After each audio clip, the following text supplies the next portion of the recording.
कल बोइंग का एक विमान हादसा हुआ गुजरात के अहमदाबाद में और ये फ्लाइट अहमदाबाद से लंदन की ओर जा रही थी। आपको ये पता ही है कि 242 लोग इसमें सवार थे। मैं आपको ये नहीं बताने आया हूं जो आंकड़े आप पहले से जानते हैं। मैं आपको बताने आया हूं कुछ अंदर की बात। आपको बता दूं 2018 और 2019 में भी ऐसे ही विमान हादसे हुए। लॉयन एयरलाइंस और यूथोपियन एयरलाइंस के ये विमान थे और लगभग 346 लोग मौत के घाट उतर गए। इन सब में कॉमन क्या है पता है आपको? इन सब में कॉमन ये है कि एक जहाज है जिसे कहते हैं बोइंग। ये बोइंग कंपनी है अमेरिका की।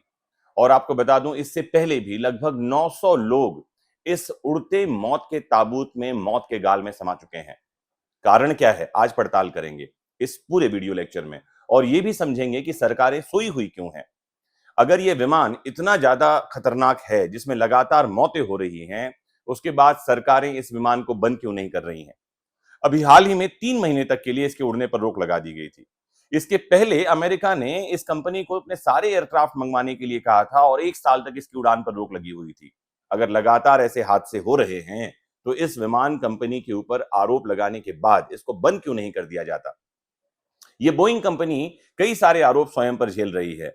खरबों रुपए का जुर्माना ये भर चुकी है। उसके बाद भी दुनिया भर में इसकी फ्लाइट उड़ानें भर रही हैं और लगातार लोग मर रहे हैं।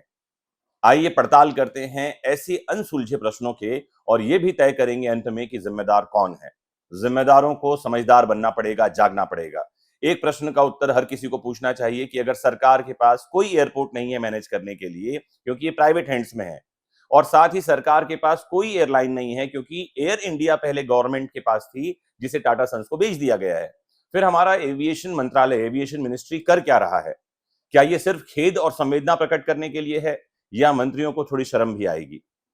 आइए पड़ताल करते हैं बहुत सारे अनसुलझे प्रश्नों का आज के इस वीडियो में। लास्ट तक जुड़े रहना और अगर इन प्रश्नों के उत्तर आपको सही लग रहे हैं, मेरे प्रश्न आपको सही लग रहे हैं, तो शेयर करते रहना। शुरू करते हैं। तो जैसा कि मैंने बताया 2018-19 में भी घटनाएं घटी थी। बोइंग का विमान था और इन दुर्घटनाओं का कारण था खराब फ्लाइट कंट्रोल सिस्टम। प्लेन को लिफ्ट प्रदान करने की बजाय नीचे धकेलता है ये सिस्टम।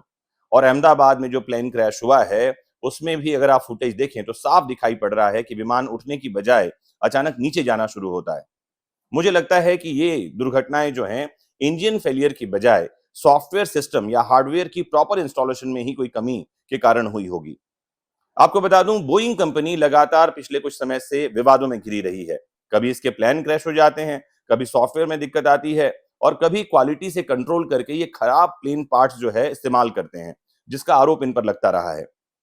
इनके ऊपर क्रिमिनल चार्जेस लगे हैं और $2.5 अरब सेटलमेंट के तौर पर पहले ही कंपनी खर्च कर चुकी है।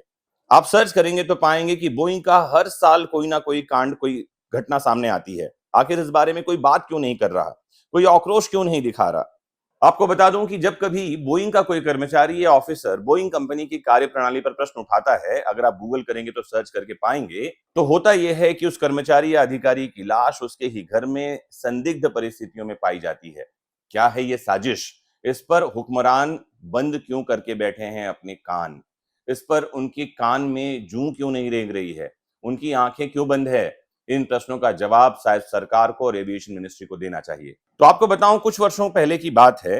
यूरोपियन यूनियन की एयरबस इंडस्ट्री ने एक बेहद ही शानदार plane Airbus A320 neo launch किया था, जो देखते ही देखते बहुत लोकप्रिय हो गया था। यह विमान 6 घंटे तक उड़ान भरने के लिए बेहद किफायती और बहुत अच्छा माना जा रहा था। अब बोइंग नाम की कंपनी, जो अमेरिका की कंपनी है, इसे एयरबस A320 नियो के सामने अपना कोई प्लेन लॉन्च करना था। प्लेन की डिजाइनिंग और डेवलपमेंट में कम से कम 5 साल का समय लगता है। बोइंग ने एक खतरनाक खेल खेला, एक गंदी रणनीति अपनाई। और इसने किया क्या?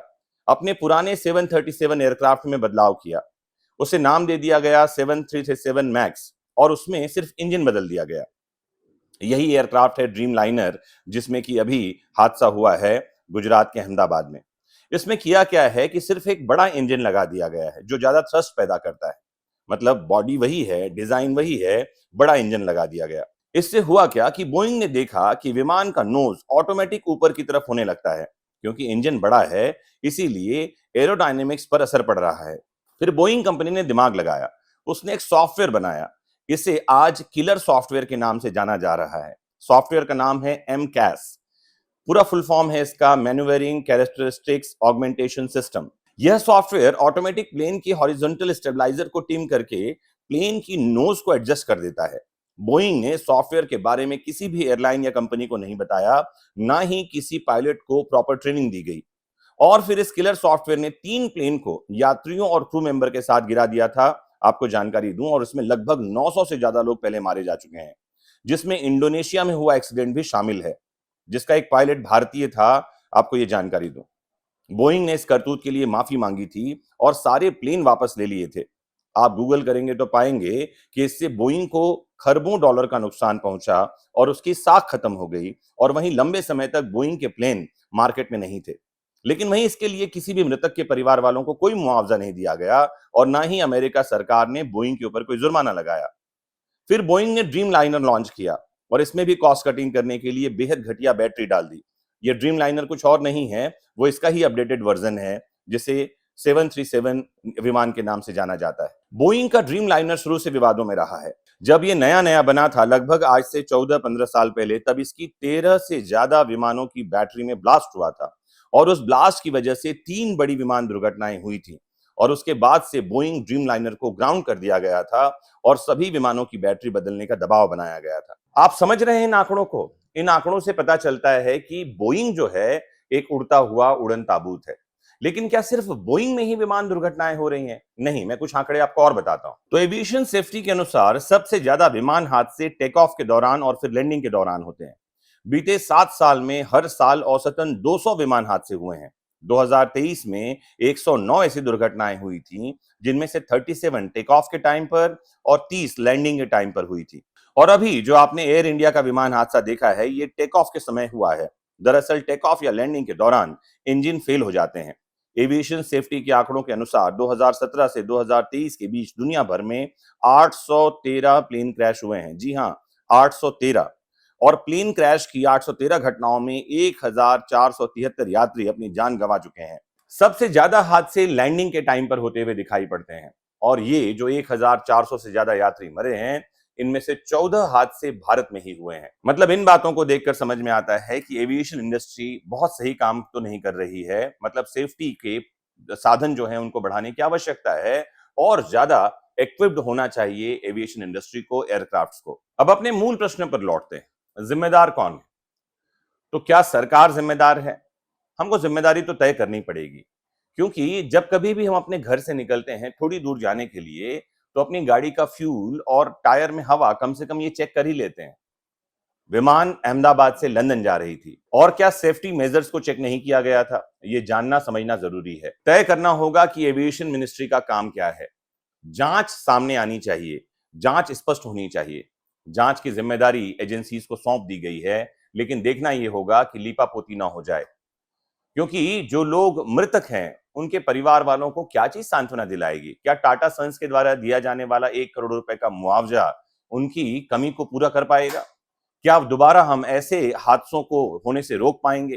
कई तरह के प्रश्न हैं जो ये हादसा छोड़कर जा रहा है, और हमें इन प्रश्नों के उत्तर तलाशने होंगे। कल तक सोनम का मामला बहुत ज्यादा चर्चा में था, और आज से ये विमान हादसा चर्चा में है। कल फिर कोई नई घटना घटेगी और हम इस हादसे को भूल जाएंगे। ध्यान रखना है कि ऐसे हादसे होने से बचने का एक ही तरीका है कि हम भूतकाल से सीखें, पास से सीखें, और फ्यूचर को सिक्योर करें। और पड़ताल करते रहेंगे इस मामले के बारे में, और अंदर की बातें आप तक पहुंचाते रहेंगे। करना यह है कि जुड़े रहना है आपको अपने फेवरेट प्लेटफॉर्म मेरी शिक्षा से। पड़ताल करते रहिए देश दुनिया की ऐसी ही घटनाओं को। नमस्कार, जय हिंद।